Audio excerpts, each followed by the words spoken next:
আসসালামু আলাইকুম ওরহমতুল্লাহি ওবরাকাতুহ। বিসমিল্লাহির রহমানির রহিম। কোরআন শরীফের সূরা নূহ আয়াত নম্বর 1 থেকে 20 বাংলা তর্জমা। আল্লাহ তাআলা বলেন, নিশ্চয়ই আমি নূহ আলাইহিস সালামকে তাহার কওমের প্রতি এই হুকুম দিয়া পাঠিয়েছিলাম যে, স্বীয় কওমকে ভয় প্রদর্শন করুন। ইহার পূর্বে যে তাহাদের প্রতি যন্ত্রণাময় আযাব আসিয়া পড়ে।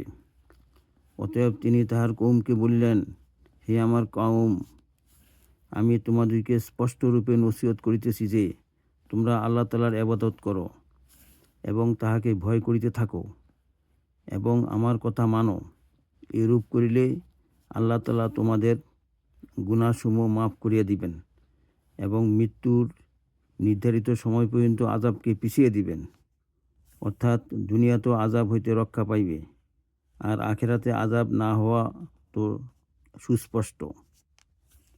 আল্লাহ তাআলার নির্ধারিত সময় যখন আসিয়া পড়ে, তখন উহা পেছনে হটানো যায় না। অর্থাৎ ঈমান ও তাকওয়ার বরকতে আযাব হইতে তো রক্ষা হইয়া যাইবে, কিন্তু মৃত্যু অবশ্যই আসিবে, যদি তোমরা ইহা বুঝিতে।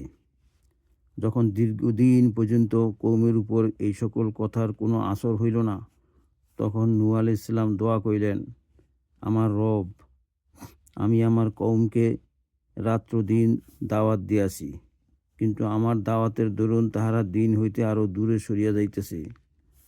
আর আমি যখনই তাহাদিকে ঈমানের দাওয়াত দিতাম, যেন তাহাদের ঈমানের কারণে আপনি তাহাদিকে ক্ষমা করিয়া দেন, তখনই তাহারা নিজ নিজ কর্ণসমূহে অঙ্গুলি ঢুকিয়া লইত এবং তাহাদের বস্ত্রসমূহ নিজদের উপরে জড়াইয়া লইত, যেন তাহারা আমাকে দেখিতে না পায় এবং আমি তাহাদিকে দেখিতে না পাই। আর তাহারা অন্যায়ের উপর হঠকারিতা করিত এবং সীমাহীন অহংকার করিত।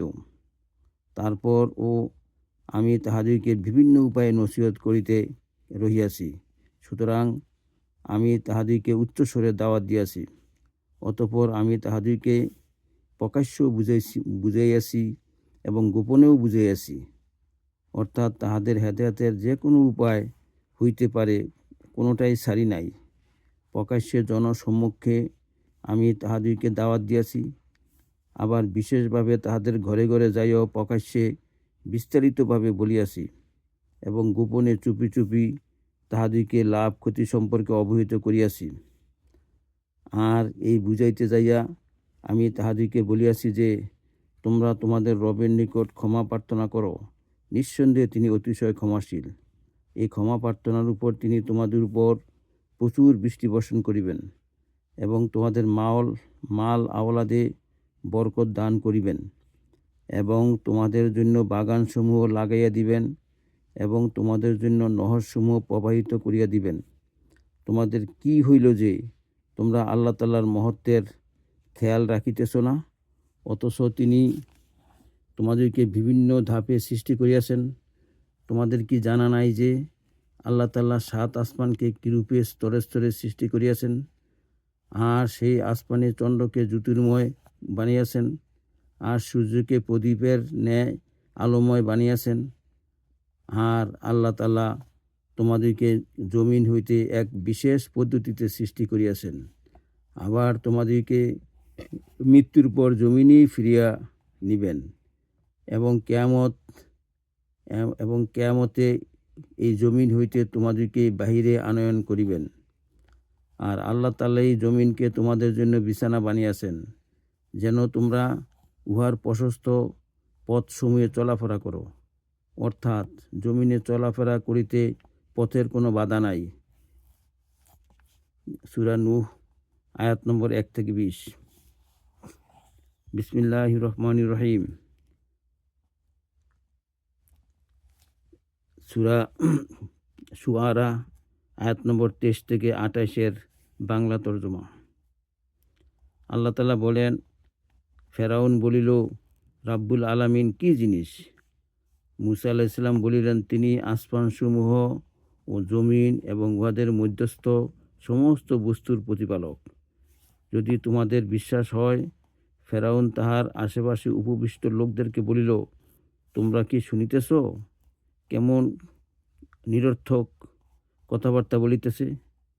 কিন্তু মুসা আলাইহিসসালাম আল্লাহ তাআলার গুণাবলীর বর্ণনা জারি রাখিলেন এবং বলিলেন, তিনি তোমাদের এবং তোমাদের পূর্ববর্তী পিতৃপুরুষগণের প্রতিপালক।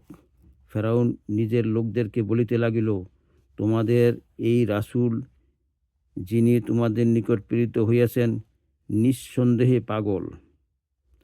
মুসা আলাইহিসসালাম বলিলেন, তিনিই পূর্ব ও পশ্চিমের প্রতিপালক এবং উহাদের মধ্যস্থিত সকল বস্তুরও, যদি তোমরা কিছু জ্ঞান বুদ্ধি রাখো। সূরা শুআরা আয়াত নম্বর 23 থেকে 28। হে আল্লাহ, আমাদেরকে হেদায়েত দান করুন, আমাদেরকে আমল করার তৌফিক দান করুন।